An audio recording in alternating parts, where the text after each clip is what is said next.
देश के सरकार से बच्चे सवाल कर रहे हैं।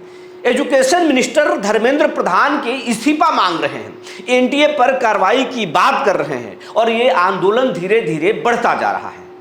लेकिन सवाल तो ये है कि अब तक धर्मेंद्र प्रधान पर कोई एक्शन नहीं हुआ है।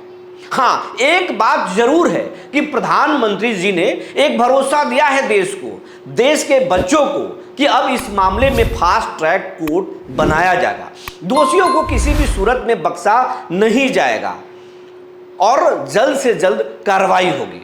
ये आज कई दिनों के बाद प्रधानमंत्री नरेंद्र मोदी का एक्स पर ट्वीट आया है, इससे लोगों में एक भरोसा बढ़ा है। लेकिन लोग ये भी कह रहे हैं कि प्रधानमंत्री जी, देश को आप पर बहुत उम्मीद है, दुनिया आपको उम्मीद के नज़रों से देखती है।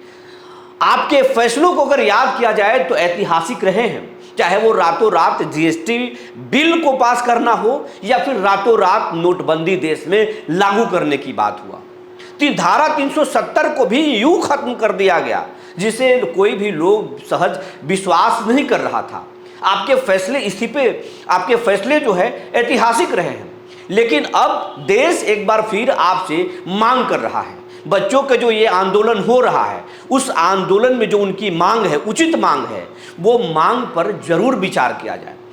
आखिर धर्मेंद्र प्रधान देश के प्रधान थोड़े ही ना हो गए हैं, एक एजुकेशन मिनिस्टर है। अगर उनके डिपार्टमेंट में गलती हुई है, नैतिकता के आधार पर उन्हें इस्तीफा दे देना चाहिए। अगर इस्तीफा नहीं दे रहे हैं तो फिर सरकार को उस पर एक्शन लेना चाहिए, क्योंकि भारत के प्रधानमंत्री की दुनिया अलग नज़रों से देखती है, ऐसा सरकार भी बोलती है, हम भी मानते हैं। तो क्या धर्मेंद्र प्रधान अब इतने बड़े हो गए हैं कि सरकार उनके सामने लाचार हो गई है, या फिर सत्तारूढ़ दल को यह लगता है कि बच्चों के सामने झुकना नहीं चाहिए, हम जो एक्शन लेना होगा हम बाद में ले लेंगे, लेकिन अभी नहीं लेंगे। ये फंडेड है, लोगों को विरोधी पार्टी, विपक्ष की पार्टियां बच्चों को उकसा रही है, ये बात है।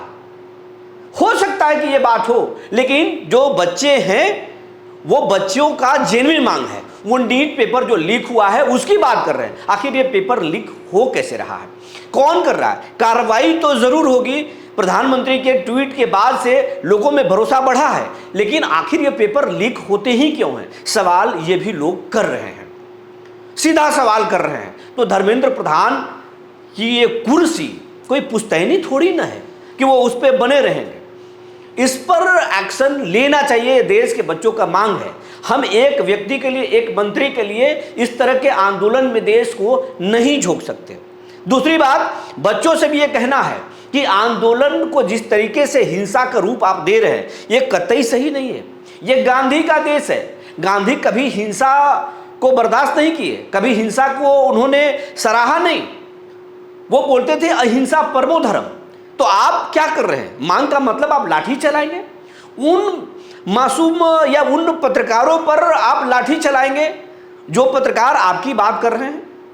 हाँ, पत्रकारों से हो सकता है कि आपको तकलीफ हो, जो स्टूडियो में बैठ करके आपकी बात नहीं मुद्दों से भटकाते हैं, उससे तकलीफ हो, लेकिन उसके लिए आप गांधीगिरी का रास्ता अपनाइए। उसके लिए वो जो चंद रुपयों के लिए सड़क पर न्यूज कवर कर रहे हैं, वो भी आपके घर के लोग हैं, वो कई प्रदेश के नहीं हैं। उनके साथ दुर्व्यवहार करना कतई सही नहीं है। आप अपने आंदोलन को कमजोर कर रहे हैं, आप अपने आंदोलन को खुद से कुचल रहे हैं। जब आप हिंसा का रास्ता अपनाएंगे तो उस हिंसा में उपद्रवी भी शामिल हो जाएंगे और छात्रों के आंदोलन को बदनाम कर देंगे। हो सकता है जिस तरीके से दिल्ली का एक वीडियो और फोटो वायरल हो रहा है कि कुछ लोग लाठी डंडे में सिविल ड्रेस में बैठे हुए हैं, सवाल ये उठ रहा है कि आखिर ये कौन लोग हैं जो पुलिस के साथ जो है वो बैठ रहे हैं।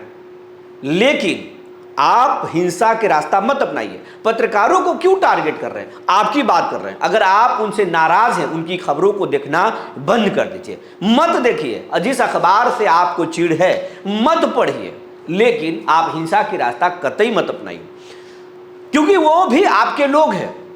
हर लोग, पुलिस वाले भी जिन पर आप पत्थर चला रहे हैं और पुलिस भी बेरहमी से जिन बच्चों को पीट रही है, दोनों को कहना चाहते हैं सभी एक समाज के रहने वाले हैं, जिंदगी साथ में ही जीना है। फिर एक दूसरे पर पत्थर क्यों चला रहे हैं? एक दूसरे पर बेरहमी से हमला क्यों कर रहे हैं? शांति से समझाइए ना, बच्चों को शांति से समझाइए, उनको बताइए वो गलत कर रहे हैं जो बच्चे अगर हिंसा कर रहे हैं। और बच्चों को कहना चाहेंगे कि आप किसी पर पत्थर, सिर पर पत्थर मत फेंकिए, ये कहीं से सही नहीं है। आंदोलन को हिंसात्मक मत कीजिए, ये हमारा अपील है, व्यक्तिगत अपील है। इस आंदोलन को मजबूत कीजिए। जब इस देश से गांधी ने अंग्रेजों को भगा दिया तो फिर आप अपनी हक की लड़ाई के लिए इस आंदोलन को मजबूत कर सकते हैं, लेकिन हिंसा का रास्ता अपना कर नहीं। शांतिपूर्ण तरीके से आप इसको आप आगे बढ़ाइए। लेकिन सरकार से सवाल है कि आप बच्चों की जो मांग है उसको गंभीरता से उठाइए। हालांकि प्रधानमंत्री का जो एक्स पर ट्वीट जो आया है वो काफ़ी अच्छा है। उन्होंने भरोसा दिया है कि बच्चों के साथ न्याय होगा, उनके हित में होगा। ये अच्छी बात है, सरकार ने पहल शुरू कर दी है और अंदर सरकार में इन चीज़ों पर जो है मंथन चल रहा है, बड़े एक्शन के संकेत मिल रहे हैं। तो तीसरी बात, जो पत्रकार स्टूडियोज में बैठ कर के जो कंटेंट तैयार करते हैं, अपने फील्ड रिपोर्टर की चिंता करें और आप स्टूडियोज में बैठ करके आप तथ्यों के हिसाब से बात कीजिए, तथ्यों से भटकिए मत, क्योंकि आप अगर भटकते हैं तो पूरी बिरादरी बदनाम होती है। पत्रकार जो है वो समाज का आईना है, आप आईना बनिए, बस इससे ज़्यादा कुछ नहीं कर सकते। लेकिन देश में जिस तरीके से आंदोलन बढ़ रहा है वो सही नहीं है। बच्चों की जो मांग है सरकार पर उस पर विचार करना चाहिए। शिक्षा मंत्री देश के प्रधान नहीं हो सकते, उनको तत्काल उन पर अगर बच्चे कह रहे हैं तो उस पर विचार करना चाहिए एक्शन के लिए, और उनको भी नैतिकता के साथ खुद से पूछना चाहिए कि हमें क्या करना चाहिए। विशेष कुछ भी नहीं, जो जानकारी निकल कर आई थी हमने आपको बता दिया। तब तक के लिए धन्यवाद।